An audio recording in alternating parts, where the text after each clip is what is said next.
मैं आपको 3-4 छोटी छोटी कहानियाँ सुना रहा हूँ।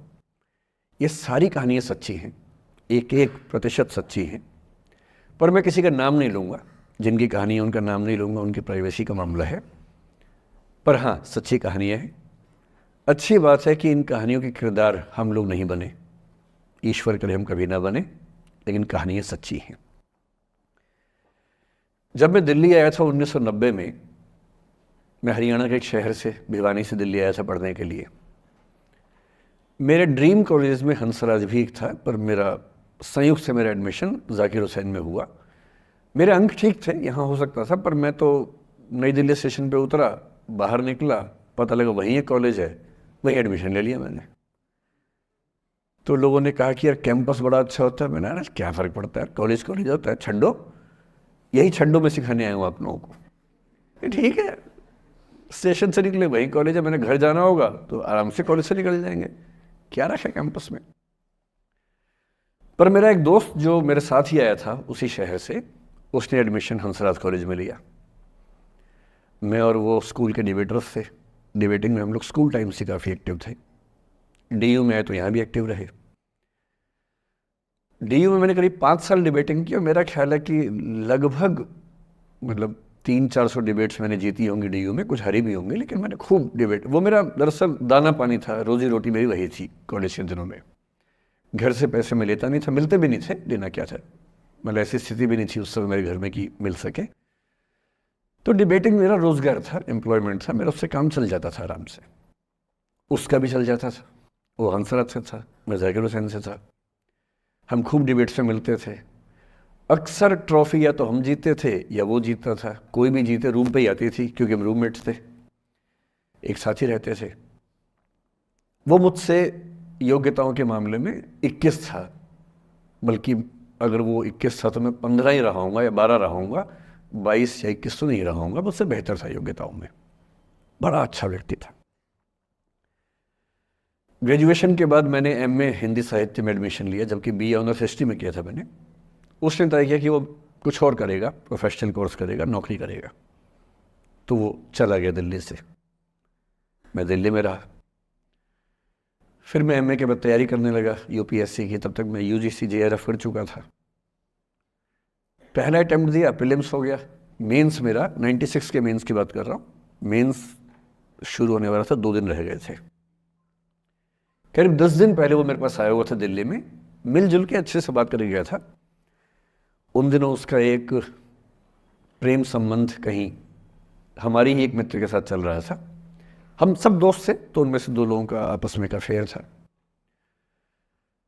मुझे नहीं पता क्या हुआ, लेकिन मेरे मेन एग्ज़ाम से 2 दिन पहले रात को 12 बजे एक फ़ोन आया और ये बताया गया कि मेरे दोस्त ने फंदा लगा के अपनी जीवन लीला समाप्त कर ली है। वो दिल्ली से दूर था कहीं, और जिस व्यक्ति के बारे में मेरी राय ये थी कि उतना जीवट वाला व्यक्ति कोई हो नहीं सकता, जो ज़िंदगी से हार सकता ही नहीं, जिसके होने से कई लोग हमेशा जीता हुआ महसूस करते हैं, वो चुपचाप एक बंद कमरे में ज़िंदगी से हार गया। मैं आज तक नहीं समझ पाया कि ऐसा कैसे हुआ।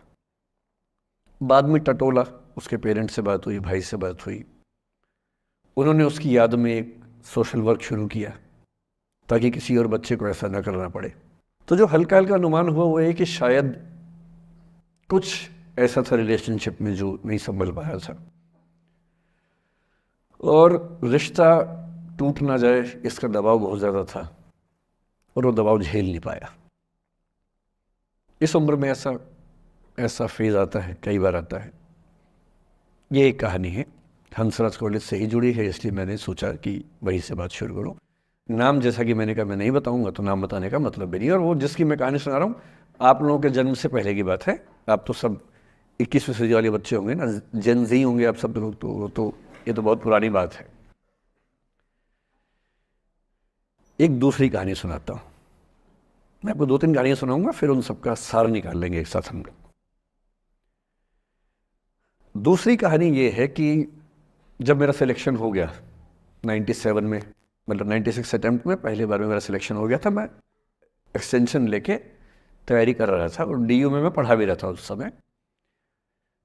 तब मैं शायद डीएवी कॉलेज में था या अग्रसेन, मैं 2 जगह पढ़ाया डीयू में, तो उनमें से किसी कॉलेज में पढ़ा रहा था उस समय में।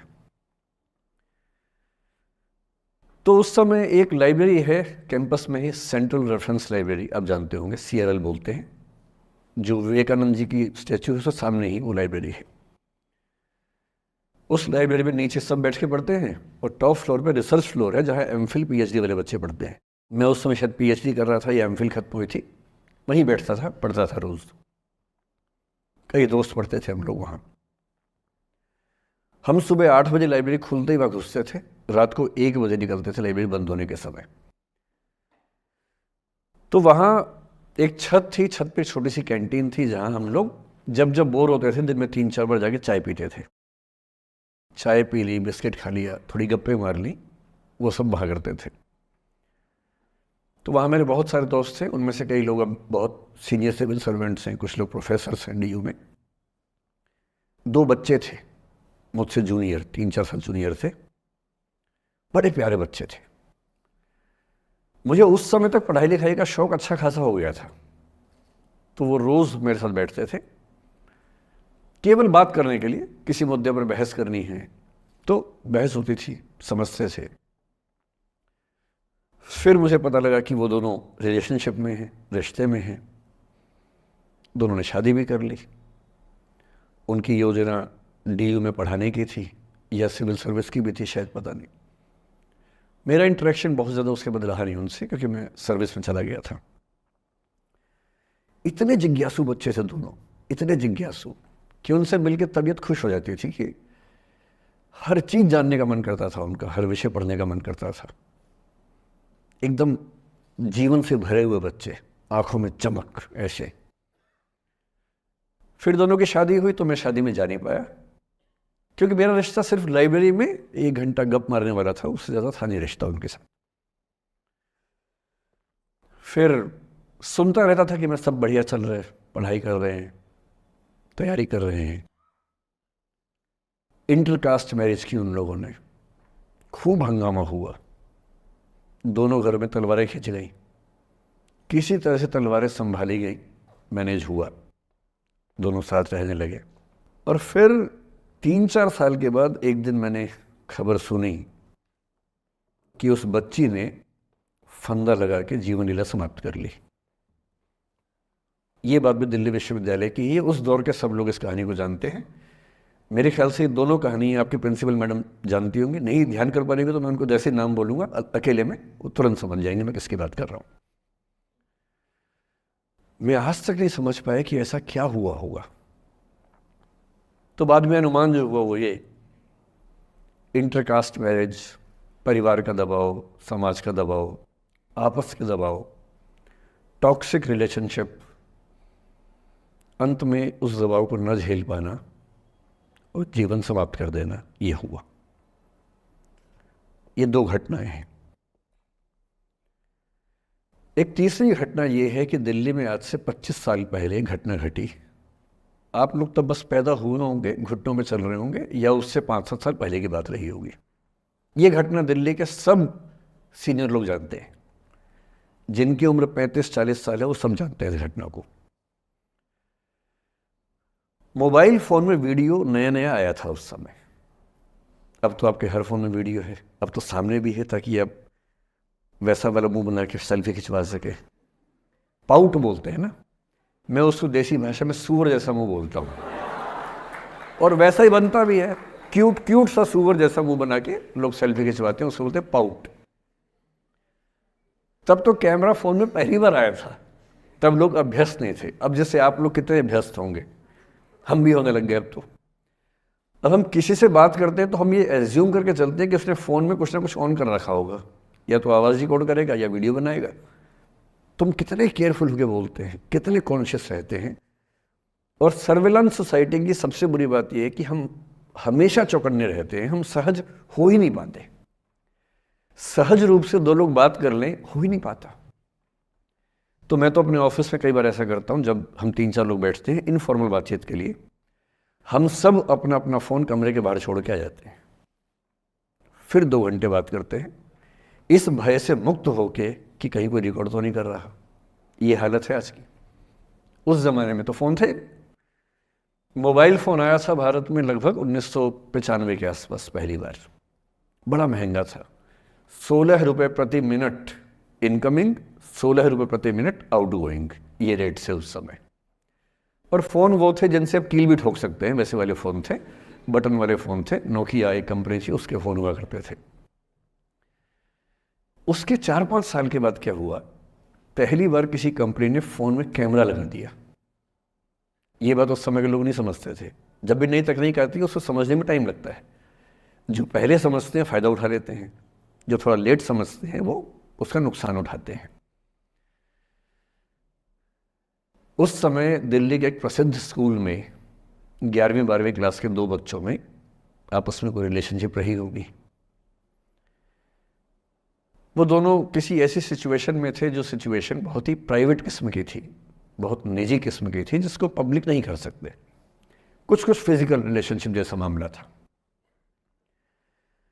उस दुष्ट लड़के ने लड़कों के इतिहास को कलंकित, लड़कों का इतिहास वैसे भी कलंकित ज़्यादा है, उसे और कलंकित करते हुए उस पूरे सिचुएशन का वीडियो बना लिया। ऐसे मामलों में दुर्भाग्य है, मैं लड़का हूं इसलिए लड़के पवित्र थोड़ा ना हो जाएंगे। लड़का है, इतिहास कलंकित तो है, उसका वीडियो बना लिया और दुष्टता का चरम स्तर निभाते हुए वो वीडियो अपने एक दोस्त को शेयर कर दिया। ये कहे कि किसी और को दिखाना मत, जैसा कि होता है अफवाहों की दुनिया में। हर अफवाह एक व्यक्ति एक को ही बताता है, ये कहे कि किसी और को मत बताना, और अगला व्यक्ति भी अगले को यही कहे कि बोलता है किसी और को मत बताना। और इस तरह से पूरे शहर को खबर होती है और सबको लगता है कि सिर्फ मुझे पता है। वो वीडियो फैल गया। नए नए फ़ोन आए थे, पर वो फ़ोन कम लोगों के पास थे, कैमरे वाले फ़ोन। तो फ़ोन से कितना फैलता, ज़्यादा नहीं फैला। लेकिन उस समय दिल्ली की एक कुख्यात मार्केट हुआ करती थी, पालिका बाज़ार, अभी भी है, पर तब वो कुछ और कामों के लिए कुख्यात हुआ करती थी। अब तो कपड़े मिलते हैं, तब कपड़ों के साथ कई चीज़ें और मिलती थी वहाँ। जैसे गंदी फिल्मों की सीडी चाहिए हो तो वहाँ मिलती थी, ग्रे मार्केट में, चोरी छिपे। इस वीडियो को सीडी में कन्वर्ट करके लोगों ने वहाँ से खरीदा, लाखों करोड़ों की संख्या में। नए नए टेलीविज़न चैनल प्राइवेट आए थे, और प्राइवेट टीवी चैनल को खबरों की भूख इतनी होती है कि वो खबर के लिए जान दे सकता है और जान ले भी सकता है किसी की। 24 घंटे इस खबर पे, इस चीज़ पर खबरें चल रही थी सारे चैनल्स में कि ये वो लड़का है जिसने ऐसा किया, ये वो लड़की है, ये वो स्कूल है, इस स्कूल की प्रिंसिपल से बात करेंगे, इससे बात करेंगे। वो जो बच्ची थी जिसकी इसमें कोई गलती नहीं थी, सिवाय इसके कि वो किसी एक लड़के से प्रेम करती थी, जो कि उस उम्र में बच्चे कर बैठते हैं। इसके लिए बहुत चिल्लपौनी मचानी चाहिए। बच्चों को आप हर बात पे अपराधी नहीं मान सकते। उस बच्चे की गलती सिर्फ इतनी थी कि उसने अपने दोस्त पे भरोसा किया, जो भरोसे के लायक था नहीं। वो नीच किस्म का व्यक्ति था जिसने उस संबंध की गरिमा को समझा नहीं। उस बच्ची के घर के बाहर 24 घंटे न्यूज़ चैनल से कैमरे खड़े रहे। घर से कोई भी निकले, 50 कैमरे पीछे। आप बताइए आपकी बेटी कैसी है, आप बताइए आपकी बहन कैसी है। अंत में उस पिता ने अपनी बच्ची को इस देश से बाहर भेज दिया। उसके कुछ दिन बाद की जो खबर टीवी चैनल से नहीं दिखाई, उसके पिता ने आत्महत्या कर ली। ये तीसरा इंसिडेंस है। ये सारी खबरें सच्ची बता रहा हूं मैं, इनमें से एक भी झूठ नहीं है। झूठी कहानियों से मोटिवेशन दिया जा सकता है, मैं जानता हूं, पर जब सच्ची कहानियां हैं तो मैं झूठ क्यों बोलूं? सारी सच्ची कहानियां बता रहा हूं मैं आपको। एक चौथी कहानी जो आप में से कई लोगों की होगी। मेरा एक स्टूडेंट है, सिविल सर्वेंट है, सीनियर लेवल पे है, करीब 40 साल का है। उसने आज तक शादी नहीं की। क्या उसकी शादी करने की इच्छा नहीं थी? पूरी इच्छा थी। फिर क्यों शादी नहीं की? भाई कुछ लोग तो होते हैं कि शादी करनी ही नहीं, कोई मिशन है। योगी जी हैं, मोदी जी हैं, ठीक है, उनका तो मिशन है। ममता जी है, उनका मिशन है। पर जिसका जीवन में ऐसा कोई मिशन नहीं है और जिसको प्रेम करने का मन भी करता हो, वो तो शादी करता है आमतौर पे। उसने शादी क्यों नहीं की जानते हैं?